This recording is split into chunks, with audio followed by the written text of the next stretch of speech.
पूरा आसमान कांप रहा था। वहीं अवनी अपने कमरे में बैठी चुपचाप पढ़ाई कर रही थी। कुछ ही दिनों बाद उसके एग्जाम शुरू होने वाले थे, इसलिए वो पूरी तरह अपनी किताबों में डूबी हुई थी। तभी अचानक उसके कमरे का दरवाजा खुला और उसकी दोस्त त्रिशा भागते हुए अंदर आई। उसके हाथ में एक बहुत पुरानी और धूल भरी किताब थी। किताब का कवर फटा हुआ था और उस पर अजीब से निशान बने हुए थे। अवनी, ये देख, मुझे क्या मिला है। अवनी किताब की तरफ देखकर कहती है, क्या है ये? आत्मा को बुलाने वाली किताब। इस किताब की मदद से हम किसी भी आत्मा को बुलाकर उससे बात कर सकते हैं। ये सुनकर अवनी हंस पड़ती है। क्या तू पागल हो गई है क्या? हॉरर सीरीज देखते देखते अब तो सच में इन सब बातों पर विश्वास करने लगी है। इस दुनिया में कोई भूत प्रेत या आत्मा जैसी कोई चीज नहीं होती। पता नहीं यार, लेकिन मेरा दिल कहता है कि आत्माएं होती हैं, लेकिन मेरा दिमाग कहता है कि ये सब बकवास है। अब जा यहाँ से, मुझे परेशान मत कर। अगर कुछ नहीं हुआ तो मैं भी मान जाऊंगी कि आत्माएं नहीं होती। प्लीज यार, मेरा एग्जाम आने वाला है, मैं पढ़ाई कर रही हूँ। मुझे तेरे इन फालतू खेलों में कोई दिलचस्पी नहीं है। प्लीज यार, सिर्फ एक बार मेरे लिए। अवनी ने फिर मना किया, लेकिन त्रिशा लगातार जिद करती रही। आखिरकार अवनी को उसकी बात माननी पड़ती है। करीब आधे घंटे बाद दोनों बारिश में भीगते हुए एक पुराने मोहल्ले में जाती है। त्रिशा, ये तो मुझे कहाँ लेकर आई है? ये कैसी जगह है? वो दोनों एक पुराने 2 मंजिला मकान के आगे खड़ी थी। मकान दिखने में काफी सुनसान लग रहा था। उसकी कुछ खिड़कियाँ टूटी हुई थी और बरामदे की लाइट बार बार जल बुझ रही थी। अरे, ये मेरी दोस्त नताशा का घर है। क्या तेरी दोस्त नताशा इस घर में यहाँ रहती है? हाँ, नताशा यहाँ अकेली रहती है, इसलिए इस खेल को खेलने के लिए इससे बेहतर जगह दूसरी हो ही नहीं सकती थी। अवनी ने घर को ध्यान से देखा। पता नहीं क्यों, लेकिन उस घर को देखते ही उसके शरीर में एक अजीब सी सिरहन दौड़ गई। उसी समय आसमान में बिजली चमकी। चमकती हुई बिजली की रोशनी में अवनी को ऐसा लगा जैसे ऊपर वाली खिड़की में कोई खड़ा होकर उन्हें देख रहा हो। अवनी चौंक गई, लेकिन अगले ही पल वहाँ कुछ नहीं था। त्रिशा, ऊपर कोई था क्या? त्रिशा ने खिड़की की तरफ देखा। नहीं तो वहाँ पर तो कोई नहीं है। अच्छा। तभी घर का मुख्य दरवाजा अपने आप खुल गया। अवनी और त्रिशा एक दूसरे का चेहरा देखने लगी। क्या नताशा को पता है कि हम आने वाले हैं? नहीं। फिर दरवाजा अपने आप कैसे खुल गया? पता नहीं, चल अंदर चलते हैं। बाहर बहुत तेज बारिश हो रही थी।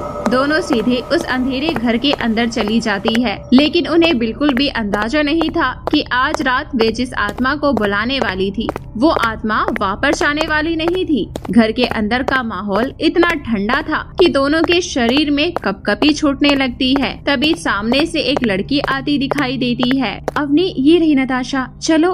अच्छा, तो आखिर आ ही गई तुम दोनों। मैं तुम्हारा इंतजार कर रही थी, आओ। नताशा की आवाज बहुत धीमी और अजीब थी। उसके चेहरे पर एक हल्की सी मुस्कान थी, लेकिन पता नहीं क्यों उसे देखकर अवनी को अजीब लग रहा था। हाय, तुम ही अवनी हो ना? हाँ, लेकिन तुम्हें मेरा नाम कैसे पता?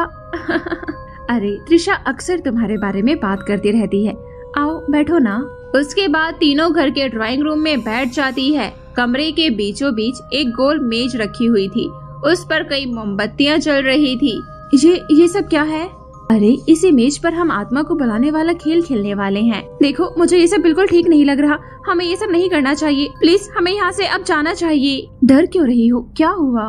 अभी तक तो बड़ी बड़ी बातें कर रही थी कि ये सब कुछ नहीं होता, और अब तुम्हारे ही माथे से पसीना छूटने लगा। नहीं, मैं डर नहीं रही हूँ, लेकिन मुझे ये सब बेवकूफी जरूर लग रही है। प्लीज, फालतू का तुम लोग ये सब कर रही हो। रिलैक्स अवनी, कुछ देर में तुम्हारा भ्रम भी टूट जाएगा। कुछ देर बाद तीनों मेज के चारों तरफ बैठ गई और त्रिशा अपने साथ लाए पुरानी किताब के पन्ने पलटने लगती है। उस किताब के पन्ने पीले पड़ चुके थे।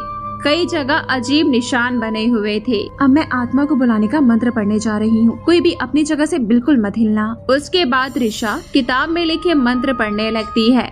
वो जैसे जैसे मंत्र पढ़ रही थी, वैसे वैसे कमरे की हवा भारी होती जा रही थी। तभी अचानक धड़ाम से ऊपर से किसी भारी चीज के गिरने की आवाज आती है। ऊपर से कौन गिरा? कौन है? अवनी, कोई नहीं है, शांत रहो। फिर ये आवाज कैसी थी? शायद जिस आत्मा को हम बुला रहे हैं ये उसी की आवाज है। आत्मा जी, अगर आप सच में यहाँ आसपास है तो प्लीज हमें अपने होने का संकेत दीजिए, प्लीज। तभी टेबल पर रखी सारी मोमबत्तियाँ एक साथ टिमटिमाने लगती है और अगले ही पल पूरे घर की बिजली चली जाती है। अब कमरे में सिर्फ मोमबत्तियों की हल्की रोशनी बची थी और अचानक कमरे में अजीब सी आवाज आने लगती है। यार अब मुझे भी सच में डर लग रहा है। अगर वो आत्मा सच में हमारे सामने आ गई तो नहीं, अब हम खेल को बीच में नहीं छोड़ सकते वरना बहुत बुरा होगा। आगे का मंत्र पढ़ो। त्रिशा डरते हुए किताब में लिखा आखिरी मंत्र पढ़ती है। जैसे ही मंत्र खत्म होता है पूरा घर जोर जोर से हिलने लगता है और पूरे घर की खिड़कियां अपने आप खुलने और बंद होने लगती है। हवा की तेज आवाज पूरे घर में गूंजने लगती है। अवनी अपनी कुर्सी से उठकर खड़ी हो जाती है। अब बस बहुत हुआ, अब मैं यहाँ एक पल नहीं रुकूंगी, मैं यहाँ से जा रही हूँ। तुम लोगों को जो करना है करो। लेकिन तभी उसकी नजर सामने बैठी नताशा पर जाती है। उसे देखकर उसके पैरों तले जमीन खिसक जाती है। नताशा की आंखें अब पूरी तरह काली हो चुकी थी। उसके चेहरे पर एक डरावनी मुस्कान फैल गई थी और वो बिल्कुल अजीब दिख रही थी। नताशा, तुम्हारी आंखें, ये तुम्हें क्या हो गया? त्रिशा भी नताशा की तरफ देखती है तो डर के मारे उसके मुंह से चीख निकल जाती है। नताशा, तुम? उसी समय कमरे की सारी मोमबत्तियां बुझ जाती है और पूरा कमरा अंधेरे में डूब जाता है। कुछ सेकंड बाद सारी मोमबत्तियां अपने आप फिर से जल उठी, लेकिन इस बार नताशा अपनी कुर्सी पर नहीं होती।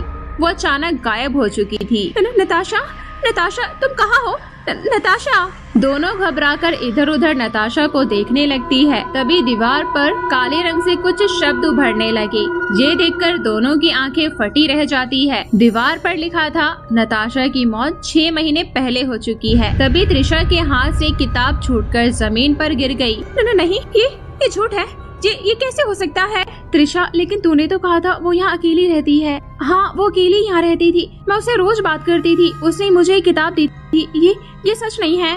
तभी ऊपर की मंजिल से किसी लड़की की जोर जोर से हंसने की आवाज सुनाई देती है। दोनों जब ऊपर जाकर देखती है तो ऊपर छत पर अंधेरे में कोई खड़ा दिखाई देता है। गौर से देखने पर वो नताशा ही होती है, लेकिन अब उसका चेहरा इंसानों जैसा नहीं था। उसकी आंखों में अजीब सी चमक थी और उसके चेहरे पर एक उदास मुस्कान फैली हुई थी। नताशा, क्या सच में तुम अब इस दुनिया में नहीं हो? हाँ, मैं एक आत्मा हूँ, लेकिन तुम दोनों डरो मत, मैं तुम्हें कोई नुकसान नहीं पहुँचाने वाली। लेकिन तुम फिर यहाँ आए हो क्यों? और तुमने मुझे वो किताब क्यों दिया? ये सब क्या था?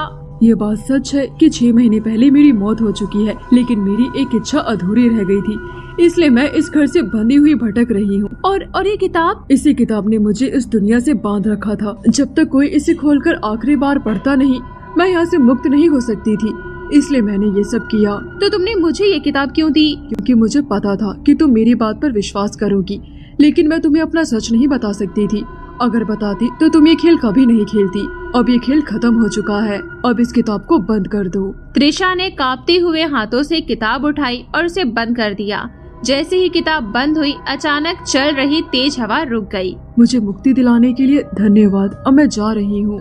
क्या अब हम फिर कभी नहीं मिलेंगे? कुछ रिश्ते हमेशा दिल में रहते हैं, उन्हें मिलने की जरूरत नहीं पड़ती। इतना कहकर उसका शरीर धीरे धीरे धुएं की तरह गायब होने लगा। त्रिशा उसे रोकना चाहती थी, लेकिन उसके शब्द गले में ही अटक गए। कुछ ही सेकंड में नताशा पूरी तरह गायब हो चुकी थी। अवनी और त्रिशा कुछ देर तक चुपचाप वहीं खड़ी रही। फिर दोनों धीरे धीरे घर से बाहर निकल आई।